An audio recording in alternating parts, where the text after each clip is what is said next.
A career year. Dallas placed a non-exclusive $27.3 million franchise tag on Pickens in March that he still has not signed. Here's Executive Vice President Stephen Jones on the Pickens contract dilemma. I mean, let's start with the fact it's not easy. Having two receivers being paid top of the market. I mean, that's obviously a stretch, especially when you have other great players on your team. A quarterback that's been here, being the highest paid player in this league for many years now. Certainly, that's part of it. The other thing is the newness of George being here. And I think George has just done an amazing job. I mean, he's exceeded all expectations. I think anybody, or we wouldn't have gotten him for a third-round pick. So that's a plus. And, a lot of these things, they make their way toward a long-term deal. But that's the biggest part of it, between the business and the newness of it. I think that's a big part of it. All right, so putting the clamps on the fact that they are not going to pursue a long-term deal with George Pickens. We have Mina and RC back here with us. So with all this news going on with Pickens, Ryan, what do you think the Cowboys should do tonight? Well, first off, God bless the Jones family. They just keep giving you content even when they don't need to give it to you. Stephen Jones didn't have to announce to the world that they weren't trying to do a deal with George Pickens. They could have just let George Pickens play under the franchise tag. I mean, they out here like Sway Lee. Talk about somebody come get her. She dancing like a stripper. I mean, listen, if you in a relationship, you don't go tell the world, yeah, I like her, but I ain't finna marry her.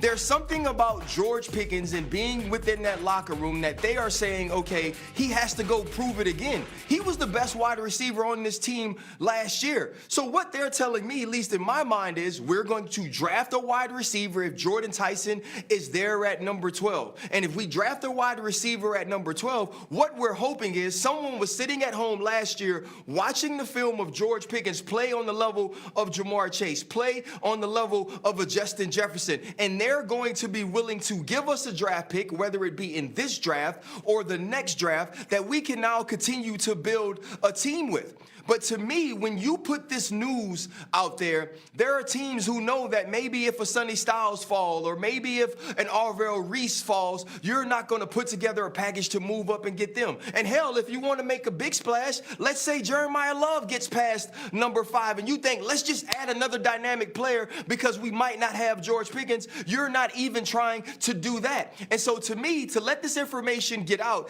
is to say that we want to move George Pickens within this draft, and they're going to have to now focus and draft accordingly. But to me, you do not reach.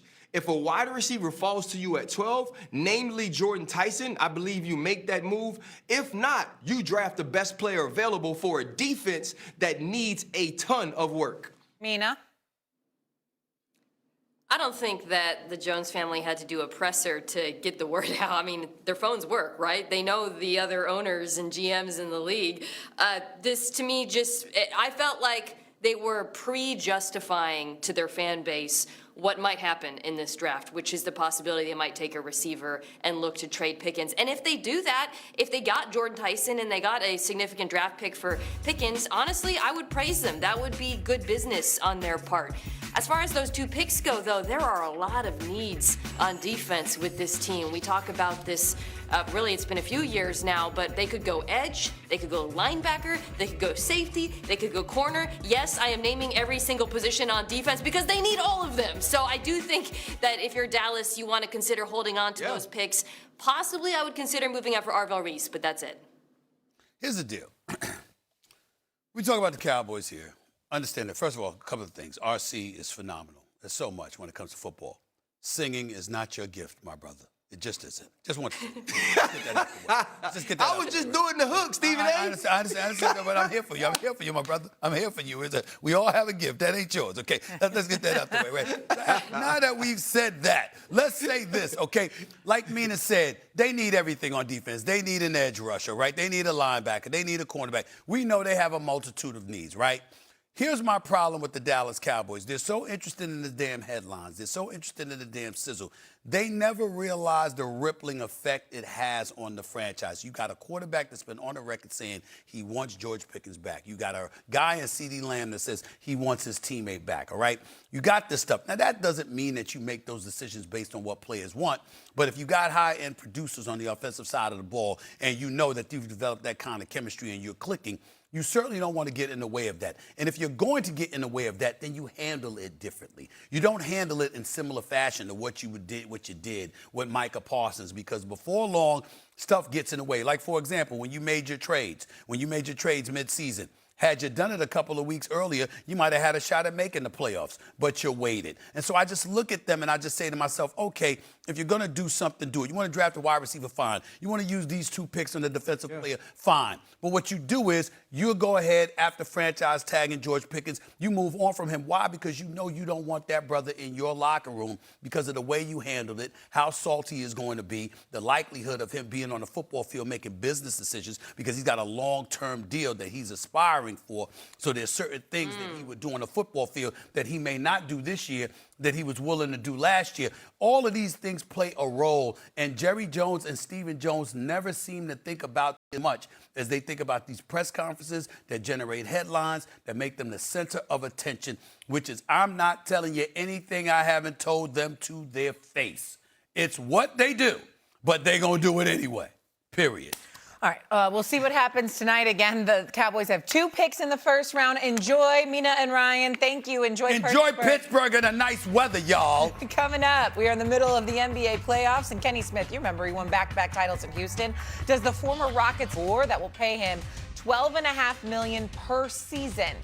Now, there was a time earlier we were thinking DeBoer maybe would be in the mix at Michigan, et cetera. What is your reaction to now this extension, Stephen A? I'm not moved. I'm certainly not failing to acknowledge that he's a good coach, that he has succeeded in most places that he has been. But I was spoiled by Nick Saban, and I know everybody can't be Nick Saban, but you didn't have to fall off and lose as many games in your 2 seasons in Alabama than he lost in his last 4 years at Alabama combined. It has been a precipitous drop-off. They had a lot of issues there last year. Cats can't catch, can't run, can't hold on to the football, can't block, can't defend. And to give him this lengthy 7-year extension, I'm not saying that he didn't deserve an extension, but this amount of faith, I'm sorry, I'm not sold. I'm really not sold. I would assume that this had a lot to do with his name circulating in some of the jobs. Let him go. Michigan, as I brought it up. Let him go then. Let him go then. But nonetheless, he's not There's going. plenty of coaches that you can find that can lose 4 games in a year at Alabama. There's plenty.